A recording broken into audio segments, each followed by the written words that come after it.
Ok, eh bien, allons-y. Du coup, pour cette troisième session du No Data Summer Camp, merci de vous joindre à nous pour y participer à nouveau peut-être. N'oubliez pas, mercredi prochain, la dernière et quatrième occurrence de notre Summer Camp.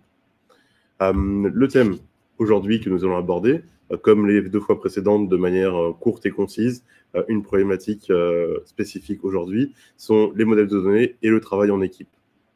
Donc c'est un thème, je dirais, qui nous tient particulièrement à cœur, et je vais vous expliquer pourquoi. Donc sans plus de suspense, allons-y. Donc, qu'est-ce qu'un modèle de données? On va quand même commencer par ça. Je pense que c'est toujours important de le rappeler, ou au moins de se mettre d'accord sur la définition tous ensemble. Donc, finalement, c'est un petit peu la conception, le schéma, c'est un petit peu le plan, la carte de vos données, des données d'entreprise. C'est ce qui permet de définir quelles sont les données, où est-ce qu'elles sont, avec quoi elles sont en relation, d'où elles viennent, comment elles sont utilisées, par quoi elles sont utilisées, comment elles sont éventuellement calculées.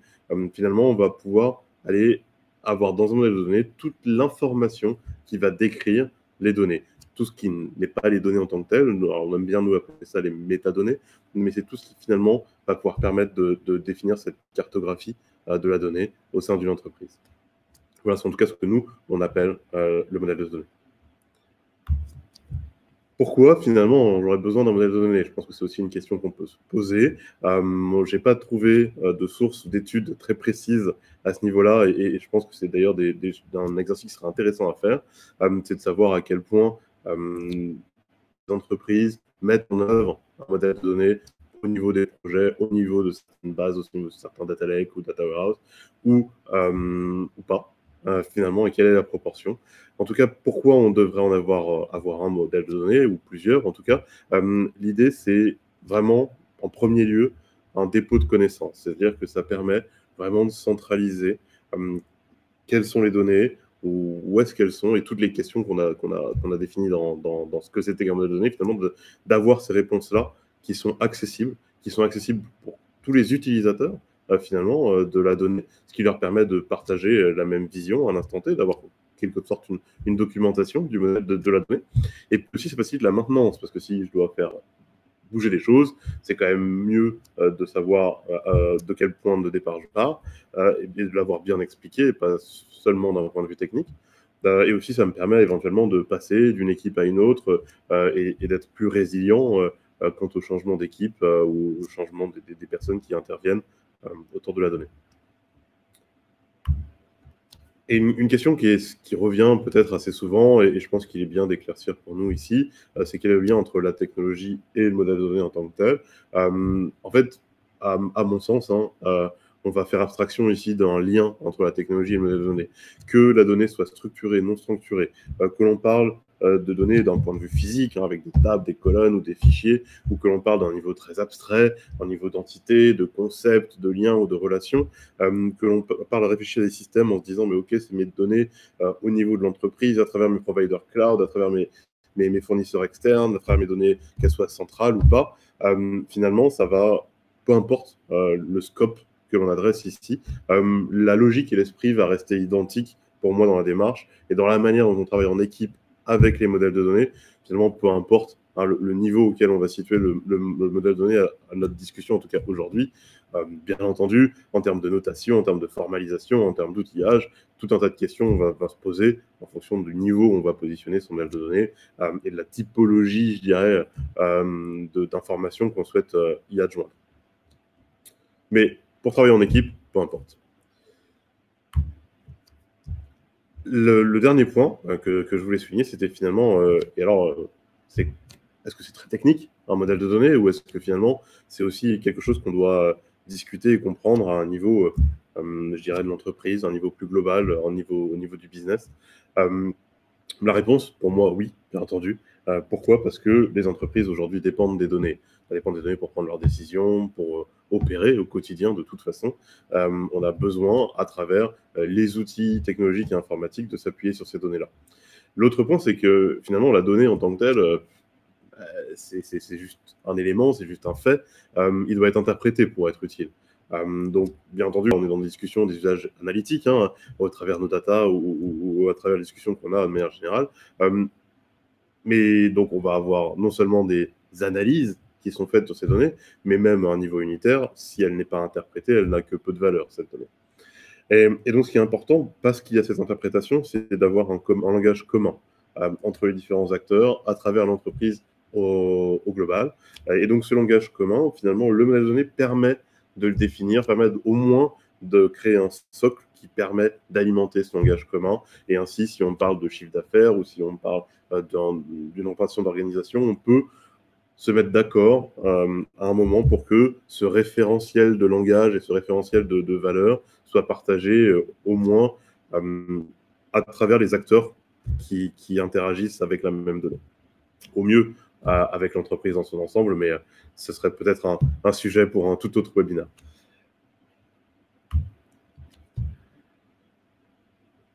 Le modèle de données, ce n'est pas quelque chose de figé en soi, parce que, bien entendu, les entreprises évoluent, le contexte économique évolue, et si l'entreprise évolue, bah, les données qui circulent, qui sont utilisées, elles aussi vont évoluer. Et puis si les données évoluent, bah, bien entendu, leur définition, leur conception, et donc le modèle de données va lui aussi évoluer. Et on peut prendre des exemples très concrets. Si on pense aujourd'hui à la crise sanitaire, eh bien, du coup, quel impact cela va avoir sur mon entreprise? Est-ce que je vais devoir calculer de nouveaux indicateurs? Eh bien oui, certainement. Est-ce que je vais devoir intégrer de nouvelles sources de données? Très probablement. Et est-ce que tout ça va faire évoluer mon modèle de données, ou en tout cas l'usage de mes données, et donc peut-être la manière dont je vais modifier certaines définitions ou certains concepts? Très certainement.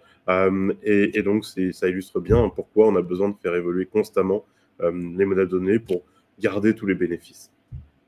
On viendra d'ailleurs la semaine prochaine expliquer comment aider à garder ce lien entre le modèle de données et la réalité technologique en place dans l'entreprise. Finalement, rentrons au cœur du problème. Du coup, on a vu pourquoi on avait un modèle de données et pourquoi c'était important et intéressant d'en avoir un. Et du coup, toute cette position relativement centrale d'un point de vue connaissance autour de la donnée, elle va apporter la nécessité d'une collaboration. Ça me paraîtrait assez aberrant de dire qu'on a une seule personne dans toute l'entreprise qui s'occupe de maintenir le modèle de données et qui doit courir et être informé constamment de l'ensemble des choses qui doivent se passer autour de la donnée. Et pourquoi? Parce que ces activités, elles sont très diverses. Il y a déjà toutes les activités de maintenance autour de la donnée, donc si on doit modifier un bug, si on doit faire une petite évolution, si les sources de données changent, tout ça sont sujets à maintenir, à faire des petits ajustements, de petites évolutions sur le modèle de données. Et puis, on a des chantiers qui sont plus importants au sein de la donnée d'entreprise. On peut avoir de nouveaux concepts, une acquisition d'une société, des fusions, l'arrêt d'activité, la dépréciation finalement de certaines activités qui ne seront plus réalisées par l'entreprise.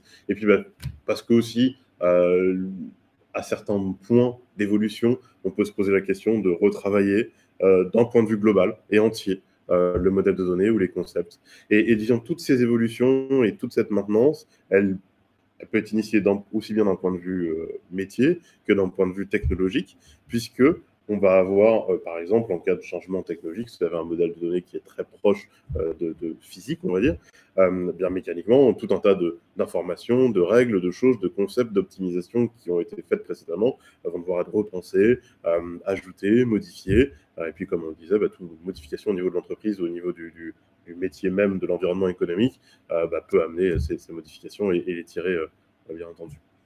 Voilà. Donc, pourquoi on a besoin de collaborer autour de ce modèle de données qui paraît assez difficile d'avoir une et une seule personne au sein d'une entreprise, au moins d'une entreprise de taille raisonnable, qui s'en charge. Donc, qu'est-ce qu'on fait? Finalement, on a bien posé, je dirais, tous les bénéfices du modèle de données, toute la nécessité de collaborer, mais comment collaborons-nous donc avec le modèle de données? Prenons, ne réinventons pas la roue, dirais-je, prenons les exemples là où ils existent. Et donc l'exemple que j'aime bien utiliser dans ce cas-là, c'est l'exemple du logiciel. Finalement, quand on constitue un logiciel informatique, on reste dans le secteur technologique, donc on va avoir différents développeurs, contributeurs, à ce développement logiciel, qui vont avoir besoin de le maintenir, de corriger les bugs, de faire de nouvelles fonctionnalités, de le redéployer, de le mettre en jour, de le tester, etc. etc. Donc finalement, vous n'êtes pas sans savoir qu'un logiciel, il est développé avec ce qu'on appelle du code source. Hein, donc c'est finalement des lignes de code, du langage informatique qui permet de construire ce logiciel. Et bien finalement, ce code source que ces contributeurs, que ces développeurs modifient au fil du temps de la vie du logiciel, eh ben, on va le gérer en version. On va faire ce qu'on appelle du contrôle de version. C'est un concept qui est plutôt vieux. Beaucoup de technologies dans l'univers du logiciel existent depuis assez longtemps. J'ai cité quelques exemples ici, CVS depuis plus de 30 ans, Subversion ou SVN, hein, donc, qui est arrivé au début des années 2000 et qui a finalement, donc 15 ans plus tard, amené de nouvelles fonctionnalités, une nouvelle approche. Et en 2005, on a eu finalement aussi beaucoup de nouveaux outils de gestion de version dans l'univers du logiciel. J'en ai cité ici deux, Mercurial ou Git, qui sont relativement connus. Il y a pléthore d'autres aussi ont vu le jour au tout début des années 2000. Et c'était quelque part aussi, je dirais, la tendance, l'accroissement des besoins en termes de logiciels informatiques et en termes d'activité autour du développement. Et donc, assez logiquement, beaucoup de solutions ont émergé à cette époque. Je pense qu'on peut, du coup, depuis 2005, tirer quelques conclusions, puisque depuis lors, assez peu de choses ont évolué en termes de gestion de version et gestion de collaboration autour de code source logiciel. Et finalement, qu'est-ce qu'on en a retenu? On en a retenu, je dirais, ce que j'appelle le branch flow. Et c'est vraiment avoir cette notion de branche. Alors, j'ai récupéré ce schéma que je trouve relativement explicite auprès d'un éditeur de solutions de gestion de version, mais qui permet de définir finalement un peu ce que c'est qu'une gestion de branche. Qu'est-ce qu'on appelle une branche? C'est qu'au départ, on a un état de ce qu'on veut versionner. Et quelque part, cet état-là, on peut le faire avancer en parallèle. Quand on va créer une branche, c'est-à-dire que finalement, on va avoir une temporalité, c'est-à-dire qu'on a des états de modification successifs de notre point de départ, et on va pouvoir créer une branche pour aller en faire une modification. Et on peut du coup, puisqu'on va faire des branches à la manière d'un arbre, faire des modifications en parallèle, puisqu'on a une vision chronologique de cet arbre, et donc on va pouvoir modifier en parallèle des petites modifications avec un seul changement, des plus grosses modifications avec plusieurs changements, et à la fin, bien entendu, l'idée est bien de rapprocher ce qu'on va appeler merger dans le jargon, mais on va bien aller réintégrer ces branches au sein du tronc principal qui va permettre du coup peut-être de faire de nouvelles versions, de faire des releases, etc. Et donc ça, c'est la vision, je dirais, du branch flow dans le logiciel.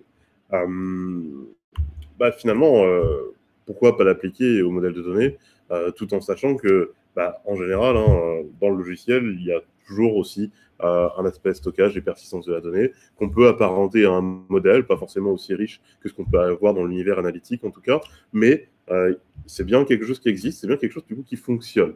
Alors, appliquons la même logique, je dirais, peu importe le niveau d'abstraction, et comme je disais au début, pour bénéficier d'un travail concurrent sur le modèle de données, avoir la capacité, parce que c'est aussi, je dirais, un bénéfice de pouvoir faire ce qu'on appelle le peer review, le team review, et donc permettre à différents membres de différentes équipes ou d'une même équipe d'aller visualiser les branches en parallèle en attendant qu'elles soient réintégrées dans le champ principal.